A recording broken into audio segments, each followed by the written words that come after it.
Let me put that question to Rashid Kidwai.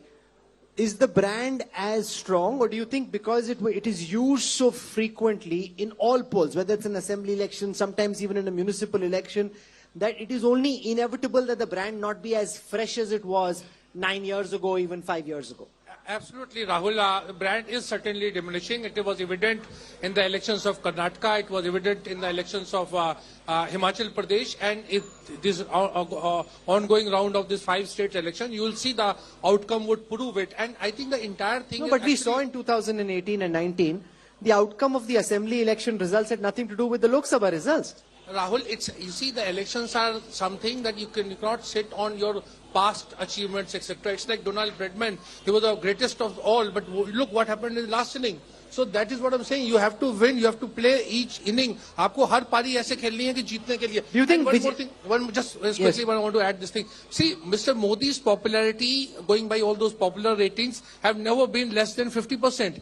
And while the BJP 70% plus. Yeah, 70% plus, 60% plus, 50% plus. But BJP ratings have been 31% and 38%. So the question is, Mr. Modi may be very popular, but that does not mean it will translate into a BJP victory. No, so Vijay Trivedi, there is an idea there that a lot of people are assuming that in 2024, Prime Minister Modi is likely to win because of all the data and the numbers. Rashid's point is, this is the semi-final. It has nothing to do with the final. India played really well for 10 matches and then just collapsed. The final is the final. You can't look at what's happened in the last 9.5 years to try and determine the outcome of the finals. Do you buy that? बिल्कुल ठीक बात है, लेकिन इसका थोड़ा सा twist है राहुल साहब. आपने सेमीफाइनल से शुरू किया. क्रिकेट के सेमीफाइनल और फाइनल में और पॉलिटिक्स के सेमीफाइनल फाइनल में ये फर्क है कि क्रिकेट का सेमीफाइनल जब हार जाते हैं तो फाइनल नहीं जाते आप.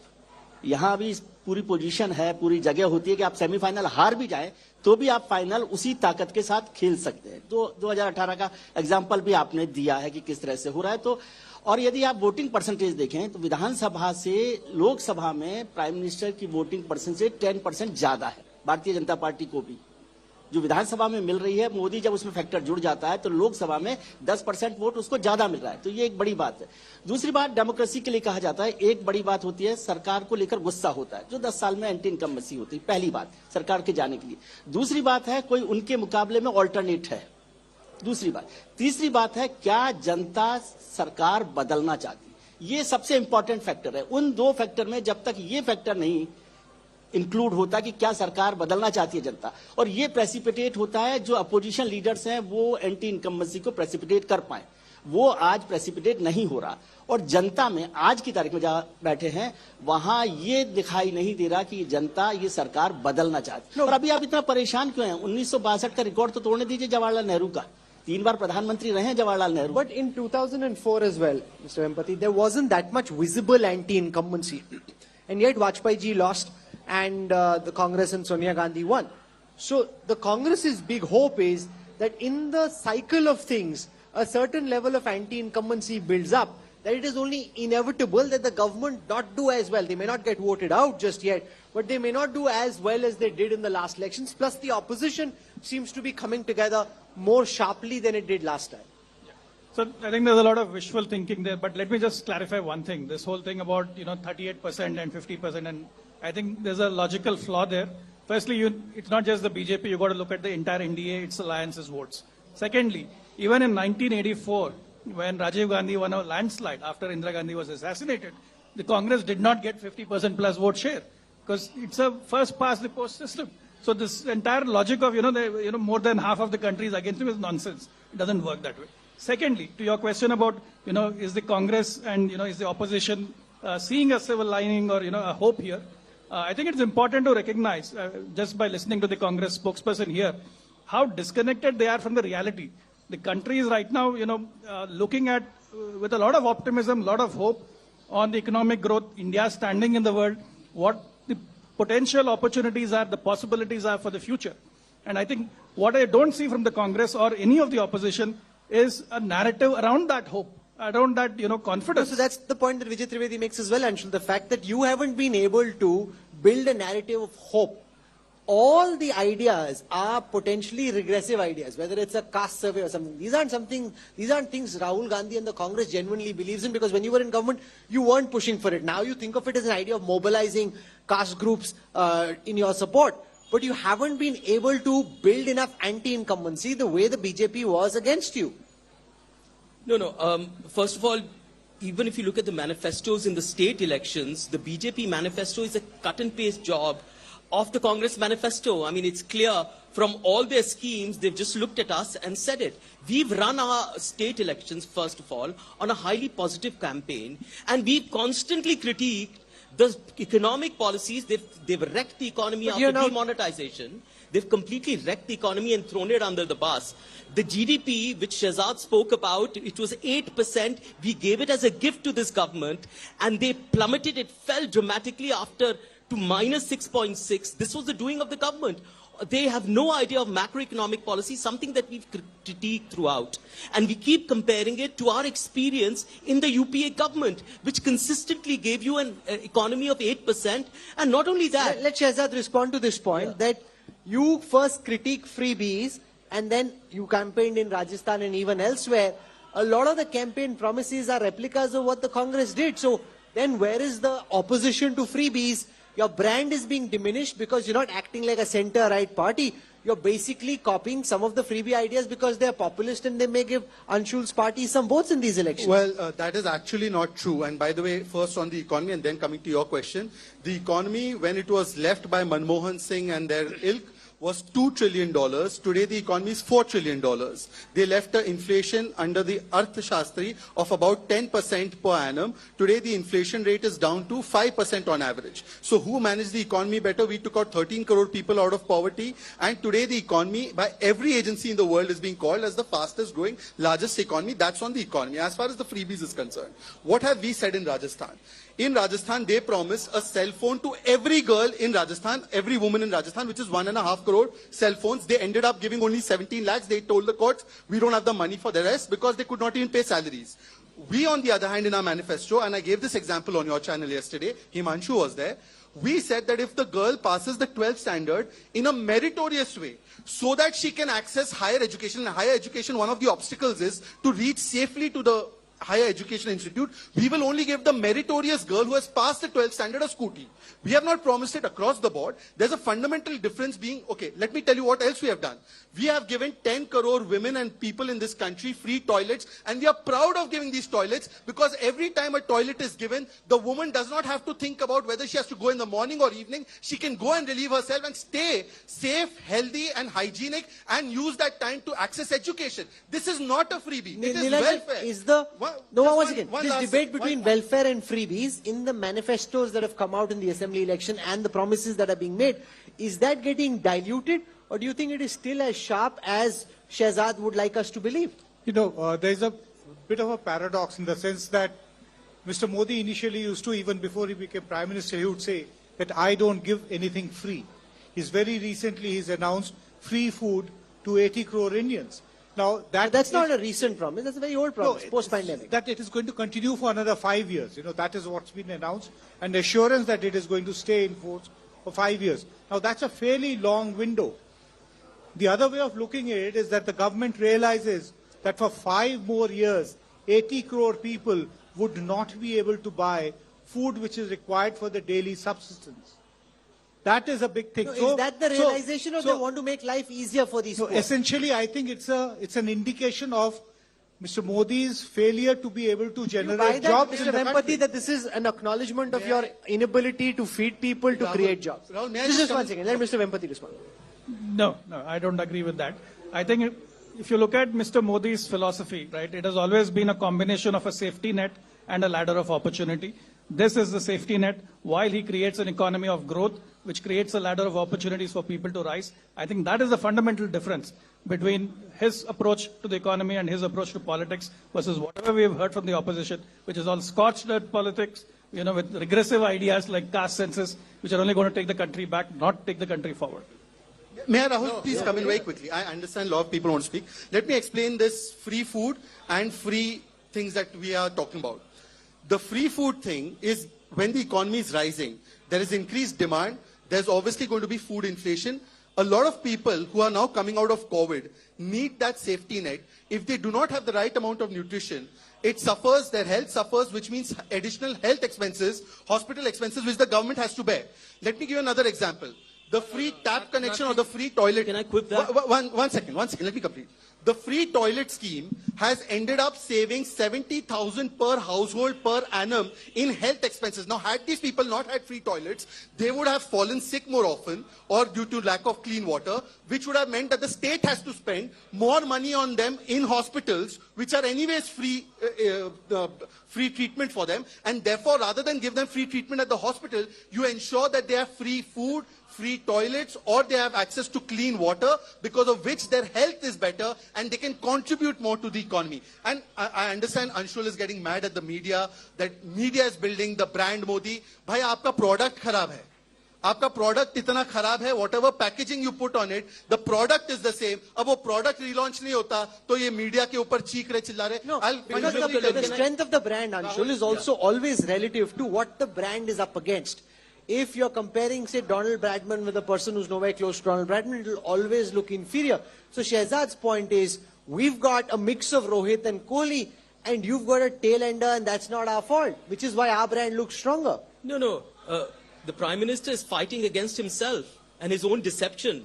What is his brand? What are the various attributes of his brand? I'll just come to that, but a few misconceptions have been laid here. First of all, 13.5 crore people were never taken out of poverty as were claimed, because you've not even done a consumer expenditure survey, which is the only barometer of measuring poverty, which was last done in the Manmohan Singh government. This government does not even know that 80 crore people need to be given free food gains. How do they know they're not 100 crore? Have you done a decadal census? How do they know it's not 120 crores? Okay. Rahul, to answer this basic question. No, they have to How do do the they know? But census. they The haven't. census Which is getting census have they delayed. done? They have. जो data अच्छा नहीं लगता शहजाद साहब दबा नहीं, देते हो. एक ही डेटा है राहुल, वो है कंज्यूमर एक्सपेंडिचर सर्वे, उससे पता चलता है. और इन्होंने किया था 2000 ने एक मिनट इनकी समस्या डेटा है, ये डेटा 2017 में इन्होंने एक कंज्यूमर एक्सपेंडिचर सर्वे किया था, उसमें पता चला कि इतने सारे गरीब हैं, तो उनको बेरी कर दिया इन लोगों ने. Okay. So you mentioned Himanshu. Himanshu is here with us in the audience. I'm going to get him to ask the next question. Go on, Himanshu. Shahzad, कल भी मेरी आपसे बात हुई, आप पूरे जवाब नहीं देते हैं. एक्चुअल क्या है, 450 रुपए में उज्ज्वला आप महिलाओं को दे रहे हैं.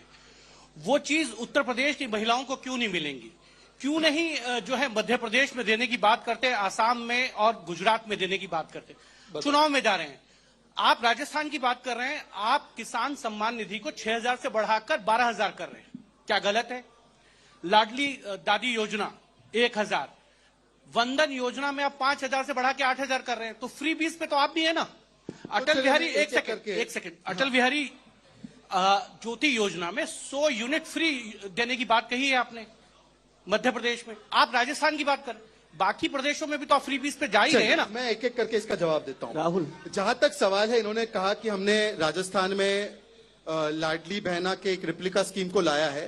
मध्य प्रदेश में जब पहली बार मुख्यमंत्री शिवराज सिंह चौहान बने, तब उन्होंने लाडली लक्ष्मी शुरू की थी. तब कोई चुनाव नहीं था. उसके बाद मुख्यमंत्री कन्यादान योजना, क्योंकि वहां पे सामाजिक परिस्थितियां ऐसी थी कि बेटियों की शादी एक बहुत बड़ा बोझ बन जाती थी परिवारों पे, और हमारी सामाजिक प्रवृत्ति जब तक चेंज ना हो तब तक इसको लागू करना जरूरी था. उसमें जो कार्रवाई की गई वहां पर, केवल ये नहीं, सुरक्षा को लेकर, महिलाओं के शिक्षा को लेकर, तो वहां पर जो सेक्स रेशियो 912 था मध्य प्रदेश में, वो 956 हुआ. अब राजस्थान की परिस्थिति यह है कि महिला उत्पीड़न में आज राजस्थान नंबर 1 बना है.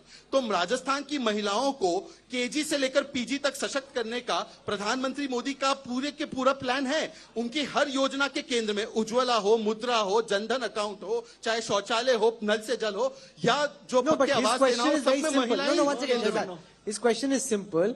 Why can't the LPGs at the same price be made available in non-election states? I'm coming to that also.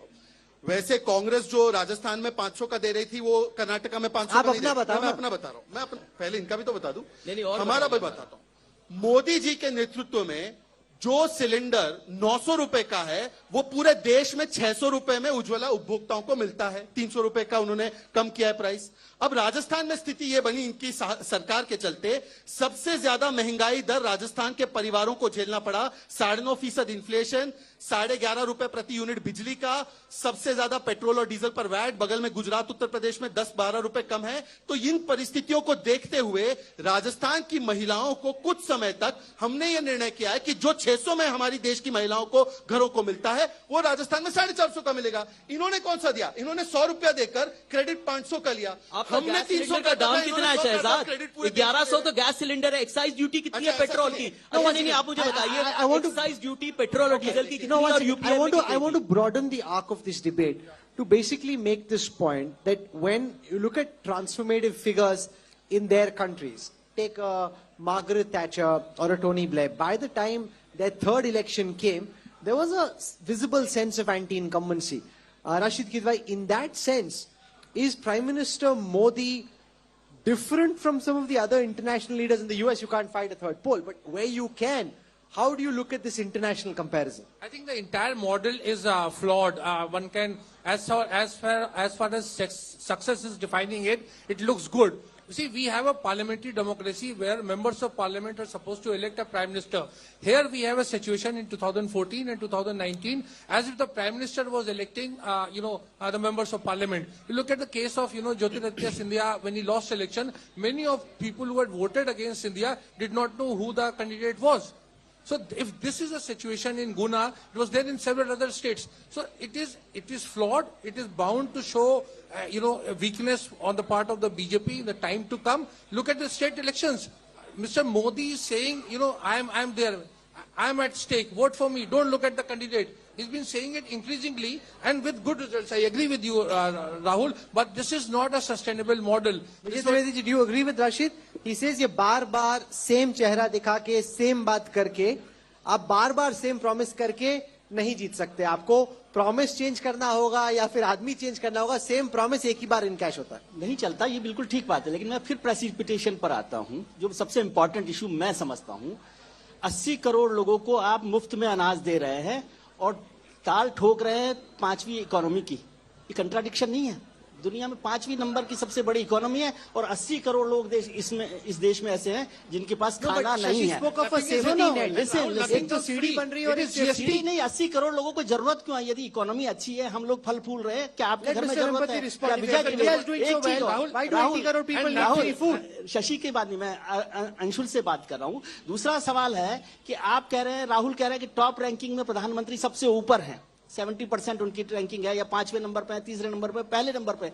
देश के पांचों पास के पड़ोसी जो देश हैं उनसे हमारे रिश्ते खराब है, लेकिन हम दुनिया के सबसे लोकप्रिय नेता हैं. इन सारे इश्यूज को अंशुल साहब क्यों प्रेसिपिटेट नहीं कर पा रहे? 80 करोड़ लोगों को अनाज देना और कंट्राडिक्शन इकोनॉमी का, उसको लाभार्थी बना दिया प्रधानमंत्री ने, और आप उस पर बैठे. 2 points. Let Mr. Empathy respond to why 80 crore people need free grains if India is doing so fabulously well, like you're saying.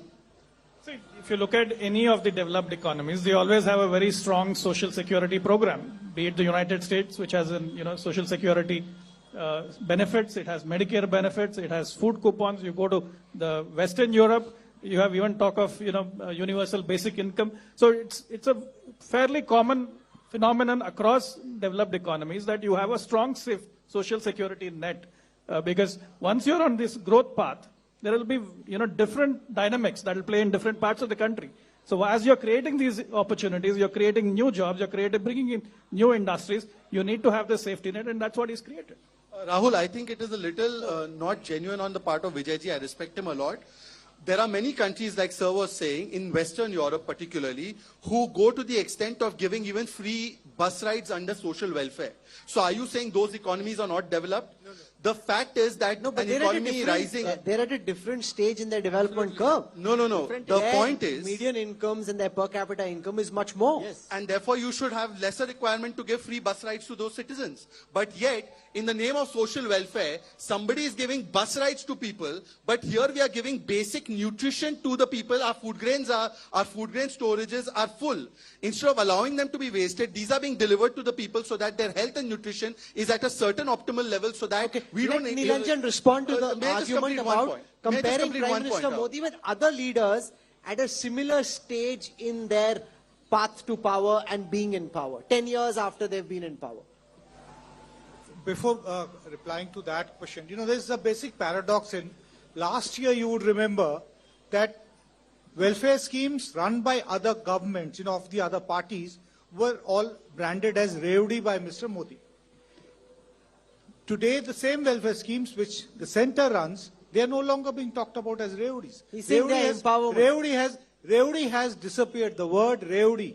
Do a Google search. Find out when Mr. Modi spoke about it last. You will get the answer that he's not talked about it in a large part of 2023. Which means that he picks up one issue, floats an idea, but then goes back to it. You know, this, what we say, you know, that rehashing ideas is something which has been very intrinsic to this entire government. No, but maybe he got feedback it wasn't tracking well and therefore he dropped it. They do their own polling, their survey. Yeah, maybe it's very convenient, you know, that when something does not suit me, then it is bad. And when and I need it, I need to do it. I need to announce for 5 years free food because people simply do not have the economic capacities. They're not going to get jobs for the next 5 years. To be able to what Vijay Trivedi said, that you simply haven't been able to tap into the areas where there is that is the failure of the Congress. And channelize it. Even Nilanjan Mukhopadhyay feels the same thing. क्या आप अपना काम ठीक से नहीं कर रहे हो boss? No, that is absolutely not true. There are multiple reasons why this is not getting the kind of propaganda that brand Modi is. We've been relentless in our critique. You know, I think the comparison between the two prime ministers, Rahul, is very apt.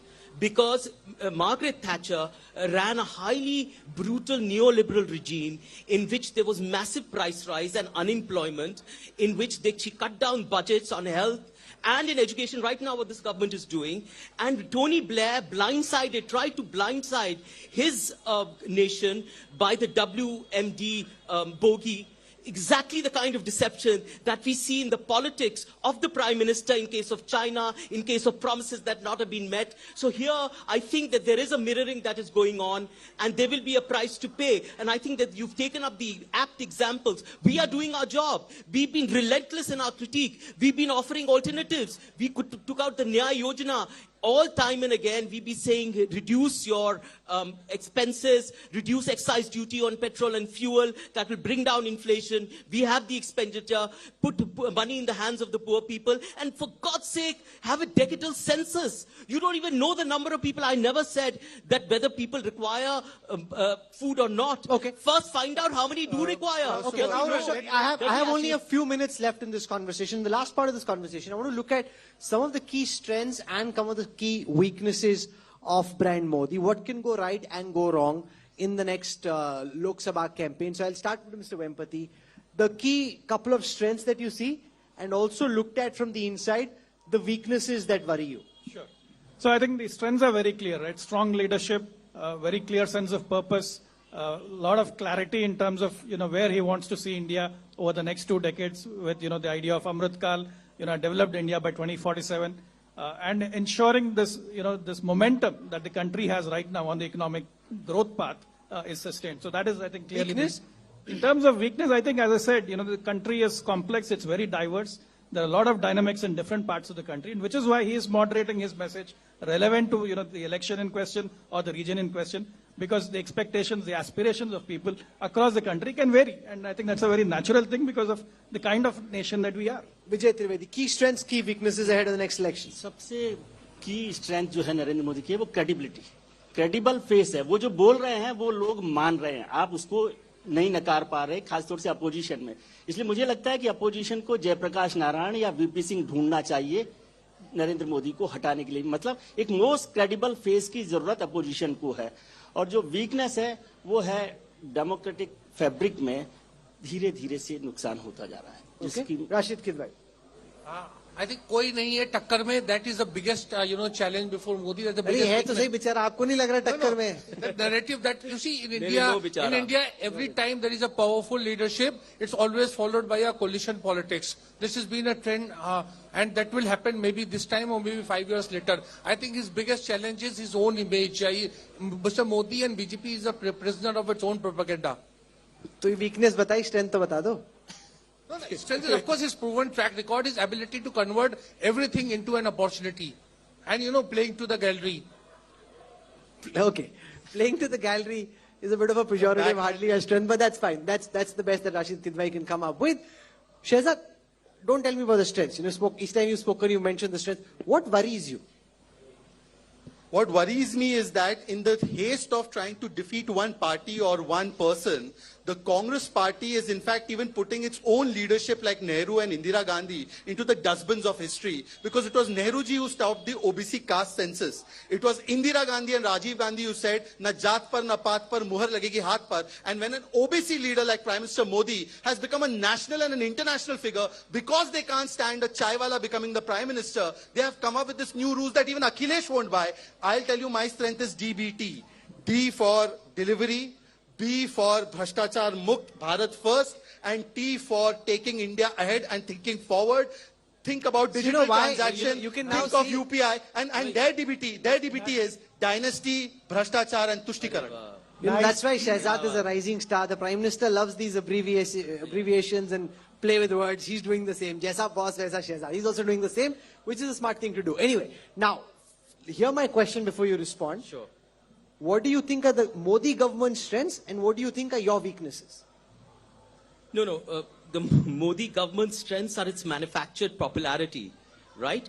That the deception is But contorted could that and be your given. delusion by constantly calling it manufactured popularity? Yeah. Is that just No, but if you're betraying the Man Ki delusion on the Baat, part if school children are made to listen to Man Ki Baat like North Korean kind of thing, then what else is that? Let Mr. Empathy respond. hang on a Jawasti karke minute. aap suna do. This is not fair. He says you round up school children, families, and you force them to watch. No, Man Ki what Baat. is going on? That's I mean, like there North are Korea or thousands of China. examples, Rahul. Okay, There's let not- Mr. He's written a book on that. Yeah, no, absolutely not. If you look at Man Ki Baat, what is he talking? He's not talking politics, right? He's talking about societal change. He's talking about cleanliness. He's talking about plastics free. He's talking about protecting the environment. Come on, so how can you object to it? No, it's absolute torture. So your आपका torture है तो आप उस time पे कुछ और कर लो ना. Question on Janta who are voting for us. नहीं, अच्छा, मैं बात No, कर रहा but हूँ. respond to my question. Government strengths, your weaknesses. नहीं, देखिए उनके पास सारी व्यवस्था है, उनके पास सारी संस्थाएं हैं, वो जो मनाएं करते हैं, they use them, they weaponize them, they muffle the opposition, they curb civil liberties, there is invasion of privacy, और क्या चाहिए? तो ये सब उनकी strengths ही And हो your गई ना. weaknesses? तो हमारी हम चाहते हैं कि किसी तरह ये जो गलत फहमियां फैलाई जा रही हैं उनको काउंटर करे और फोर्सफुली करे. That's hardly a weakness. अरे वो कर नहीं पा रहे. Rahul. Okay, और हमने स्टेट्स में किया okay, है, Nilanjan हम Mukherjee. जीत भी रहे हैं. Nilanjan Mukherjee. Only one No, weakness. because the question is framed slightly differently to everyone. To you, what according to you are the government's strengths and its biggest weaknesses before the next election? Government and the BJP both. First is, of course, unmatched resources. Second is an organization which cannot be challenged. You know, the network as well as the amount of time and energy which the leadership spends into it. Third is the ability to convert every contest, every election into a referendum on Modi. Modi is the issue. That is the one. And then the weaknesses when we talk about, I think the biggest weakness is that, there's also the issue of the rise of the Tina factor. That is also one major strength of Mr. Modi in the sense that there is no real alternative. That is the constant question being faced. But here is also the indication of the first weakness, that in 2014, Mr. Modi was the solution. Today, Mr. Modi is being looked at because there is no alternative. So maybe a solution does not exist because Mr. Modi has not been able to solve the problems. That is why free food for 80 crore people. Okay. There's also the problem that so far there is no overreaching political narrative in the country. It's a situation very similar to what was there in 2018 prior to Pulwama. Pulwama, if you remember, changed the entire narrative. Do you think there'll be something like a Pulwama? In 2000, Are you suspecting something like that? I think, no, I'm not getting into that. What I'm trying to remind people is that in 2018, January, the BJP negotiated with this Shiv Sena and accepted what it was demanding. That is hardly a BJP type of a reaction. That accept No, an but there's ally's a lot of demands. conspiracy So that kuch to ho jayega. There'll be something that happens. I am not which anticipating. polarizes I am stating the fact that at the moment the BJP does not have an overreaching national narrative. It's very similar to what was there in 2018. Pulwama happened, changed the narrative for 2019, gave them 303 seats, gave them a huge majority in what we can consider to be the Hindutva belt of states, North, Central and Western India. So we've had a very sharp conversation, different points of view, very passionately argued and articulated. And that's not very often. Usually you would have somebody banging things at each other, turning this into a tu-tu meh-meh. We were able to stay away from that. So I'm deeply thankful to our guests for joining us. Thank you. And for all of you for sitting through this conversation. Thank you very much. Deeply appreciate your time.